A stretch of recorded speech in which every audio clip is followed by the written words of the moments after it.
Hey guys, welcome back to my channel. My name is Carly.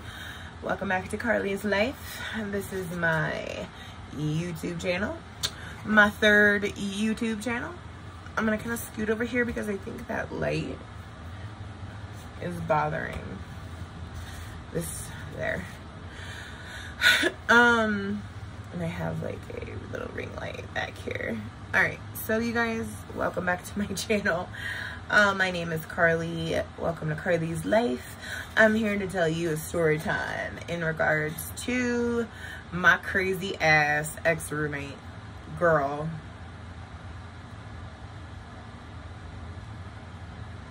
Her name is T. T and I have been friends for, and I know I need to quit smoking. Don't give me the fucking lecture. I know. I'm trying. Okay. Anyway, or I'm gonna quit because I'm having bariatric surgery and I will do this and I will quit. Just, I know, okay? Anyway, back to my crazy ass roommate story time. This is a sesh story time, but you will not see my sesh going on because I'm not smoking on camera because YouTube don't like it. So anyways, T and I, her name is T, that was her real, or is her real nickname, but I'm not gonna tell you her real name for her privacy, and, you know, I'm gonna use everyone's real nicknames, but I'm not gonna use their their legal names. T and I have been friends since middle school. When I say middle school, we've been friends since we were freaking shorties, okay? And we pretty much grew up together. She lived in a neighborhood that was a little poorer, and the houses are smaller, whatever. I lived in a nicer house. And then I also had a home in Chicago, Illinois. My dad had a house there. My dad is, like I told you guys before, he is pure blood Italian. There are secrets that he had that I have no idea about. So, I don't know, not gonna go there. And my mom is full blood Puerto Rican. Anyways, and her and I would just became best friends. I would ride the bus, get off on her stop. We would chill, like, and smoke, you know. Then, yes, I was young. I was in middle school, and yes, I was smoking cannabis. And then her and I, you know, we got close. And we smoked and talked, and then we, you know, dabbled with shrooms and acid, and then we dabbled in coke. Her and I got into, you know, some bad shit that we shouldn't have been experimenting with. I'm not even smoking a cigarette on YouTube. But, you know, her and I got into some bad experiments of drugs we shouldn't have done. And anyways, she got a little out of control and I had stopped all the bullshit. I was still a smoker. I was still like a hippie. I've always been a cannabis smoker, and like a hippie. I like natural stuff.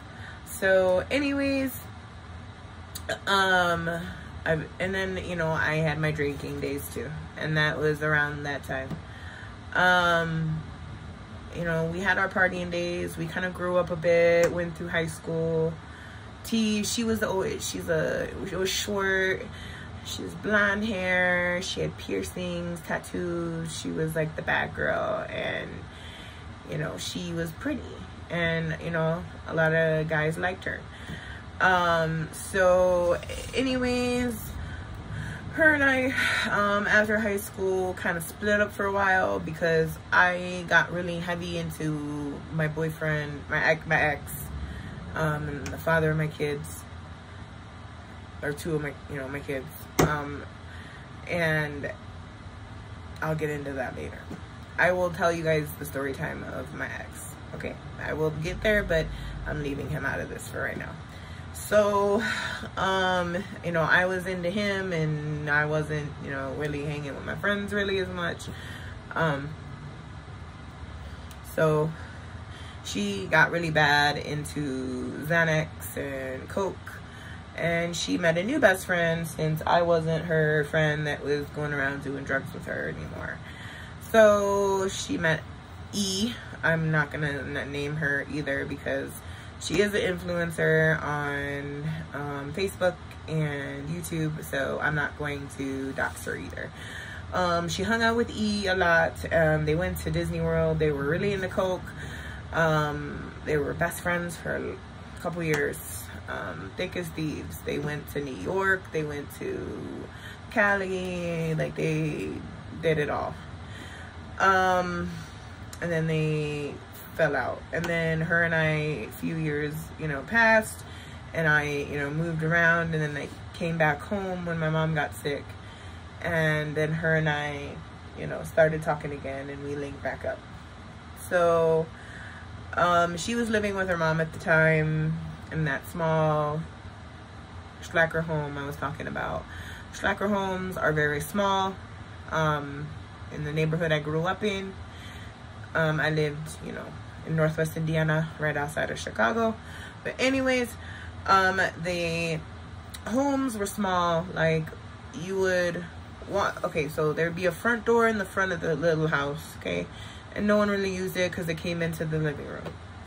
And then there was a back door that came into, like a side door that came into the kitchen.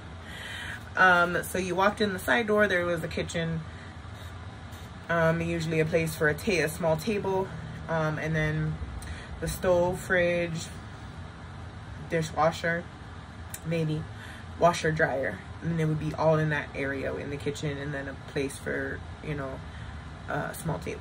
Or their house, they had like a round bench thing that people could sit in around a small table, kind of like a booth at a restaurant. And they lived there. And then once you walk in, there's a smaller, I mean, it's not a small living room, I mean, it is a small living room. And then you go off to there's a little hallway, and then you go to all the way to the left, and there's a bathroom at the very end of the hallway, a bedroom, a closet, like a linen closet, and then another room. And then there's a living room, and then there's a third bedroom off of the living room. And then there's the front door in the living room. And then sometimes there's fireplaces, it depends. But that was it. And then they had a little front yard and a little backyard. And that was about it. So she was living there with her 2 kids, and then her brother Dopey and his girlfriend. So, and then Mama N lived there. So there was a lot of people living in that little house. And T's grandparents had passed away, and they had a house in Hammond. And her mom asked us if, you know, because, you know, we started hanging out a lot. I was over there a lot. And I mean, I had my own house. I came back to my own house, but she asked if we wanted to rent it and live together since we were so close, and I was back in town, and we can have our own house and, you know, not live with our parents. And we're like, cool, yeah, you know. And we did. And at the time, she was dating this guy named, I can't say his name. I'm calling him OG. His name is G. He worked at Jiffy Lube. He was a great guy. We all went to high school together. He was a great guy. Is a great guy still. At the time he worked at Jiffy Lube, and he was head over heels in love with Tiffany. Damn it, I said her name. Fuck. T. He was in love with T, and, you know, he was head over heels in love with her, and he stayed with her as long as he could. But OG, you know, he lived with us, and, you know, he ended up moving in with us. Because he did have his own place as well, but he wanted to be with her more, so he wanted to be with T more. So he ended up, and it was closer to his job, so he ended up moving in with us. So we all paid, you know, our rent, or I paid my portion, and OG and T would take care of the rest. I would give them my piece and pay my pieces of the utility bills, or pitch in whenever was needed, and then food and whatever. So T started going to the doctor, and she was prescribed Xanax and Vicodin. This started a whirlwind of addiction for her. She declined a lot. She would, you know, steal from OG. He would be paying her side of the bills plus his, and I was the only other person paying, and I would give him the money because I didn't trust anyone else to give it, you know, to make sure I got paid. And then OG couldn't take it no more, and he moved out. He told her to get help and to stop taking Xanax, because when she wouldn't have it, he knew it, because when she didn't have it, she would have seizures, and he got her through like all the detox, and then she would do it again. And he would know when she took Xanax. Oh, he knew the moment that she took it. Like, he knew. So after he, you know, tried to help her and she wouldn't quit, he moved out and left her. Then she got really depressed, and she started doing it more, and she started trying to kill herself, going into seizures. She would purposely hang on to her Xanax and not take them and try to die from a seizure. Like, she was not there. Like, she needed help badly, and I couldn't. I tried to help her, and she wouldn't let me help her. So I was giving her the money for rent, and then I figured she wasn't giving it to Mama N, so I started giving it to Mama N myself, and she would get mad, and she threatened to kick me out, and it was a bunch of arguing.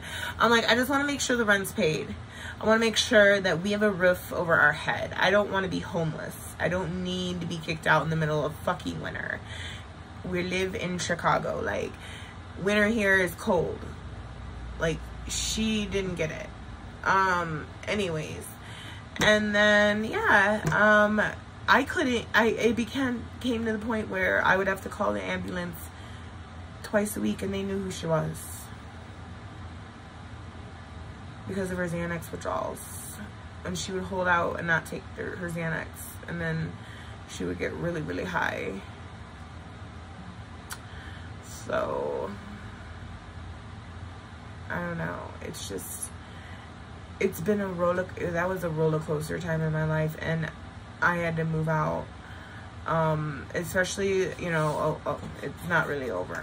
She met and then, you know, I stayed there, tried to help her. Then she met this guy named JR, Junior JR. JR, that was his real nickname. I'm not gonna tell you his real name, but his name was JR. And he was a pill popper and a Vicodin lover, and he wasn't much of a Xanax lover, but he loved Vicodin and opiates. So when them two got together, it was like, you already know. You already know. I was the bad guy. I would pay my half, you know, my part of rent, and I would be told that I need to pay more. I'm like, no, I'm not paying you more. I'm not giving you drug money. I'm sorry. I don't owe you drug money. I owe you rent and utility bills. That's it. I don't owe you anything else. And they tried saying that you know, rent's going up and all this bullshit, right? I'm like, I'm done.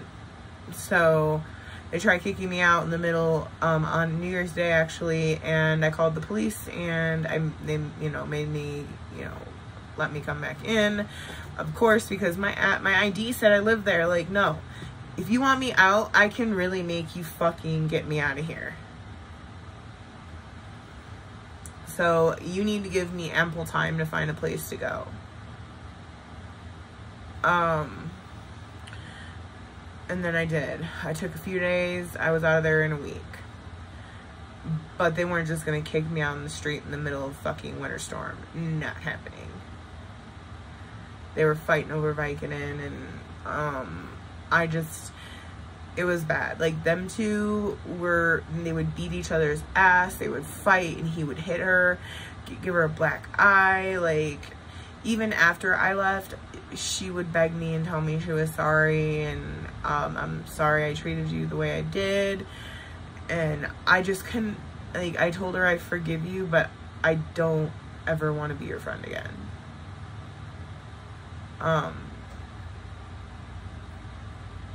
I love her, but I wanted my friend T, who smoked weed with me, and we talked about everything.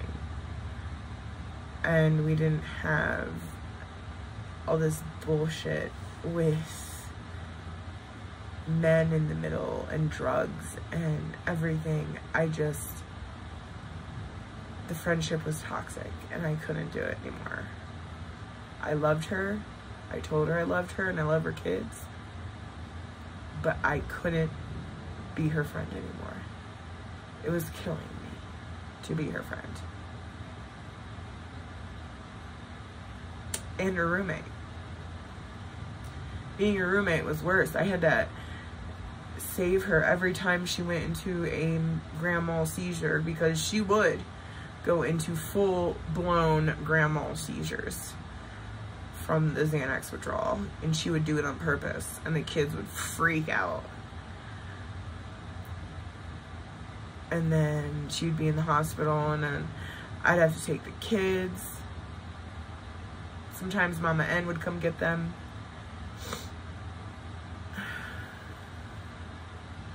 Or I told her, I'm like, no, I'll take them. Let me calm them down and get them to bed. It's late. Let me get them to bed and take them to school. And I would do that. There was times I'd hide it from her mom, and I would have to take them to school too. And pick them up. Because if I didn't pick them up, then Mama N got a call.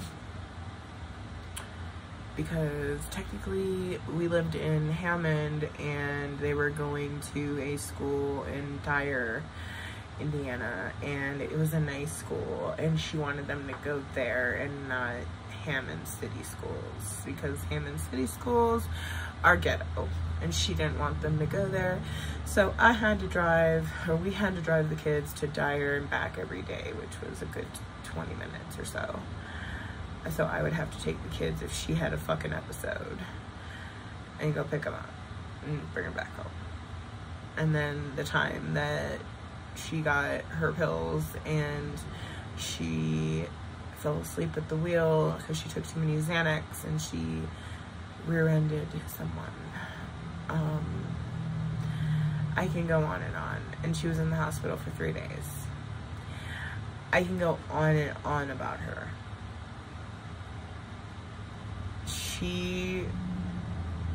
And then she's in the city, and she tried to tell me that I stole her pills. She tried to tell me, I'm like, bitch, I don't want your fucking Vicodin. Like, her boyfriend was taking them and blaming me. And then when I wasn't there anymore, he had no one to blame.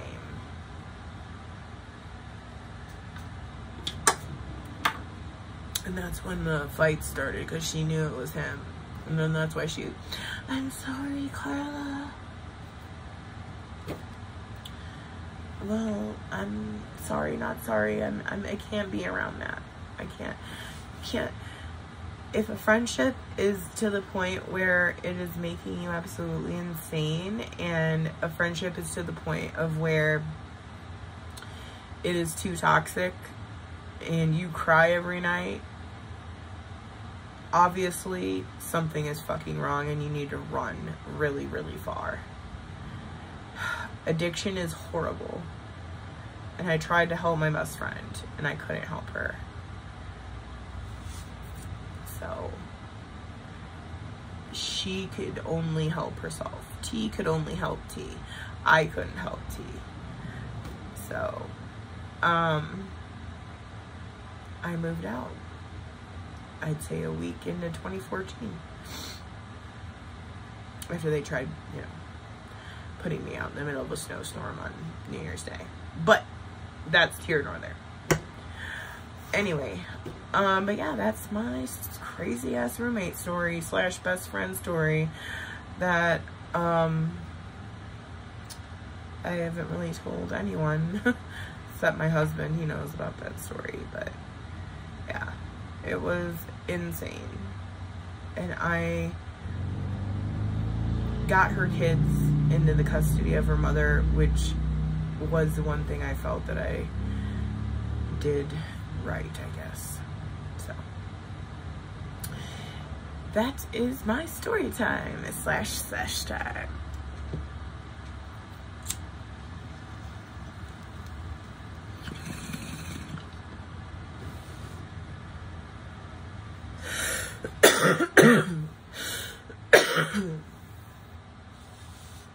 Like, don't stay in a friendship if they treat you any kind of way and they have an abusive boyfriend that tries to treat you like any kind of way. Get away as fast as you can. Alright, guys. Thank you for coming to see my YouTube channel. I hope you enjoy my shirt of the day. It is motherfucking Scooby-Doo. I love Scooby. Scooby was my favorite growing up. One of my favorites. Scooby, and I would say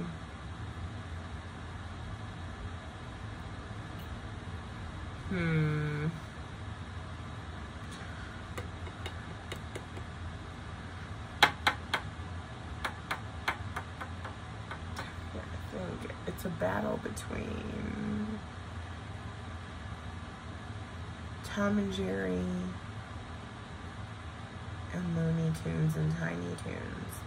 I would say Tom and Jerry. And Looney Tunes and Tiny Toons. Why can't I love them all? I love them all. Those are my faves. And Scooby and the Care Bears. There were so many. The 90s was crazy. Anyway, guys, deuces. Stay lifted. Take care of yourself and each other.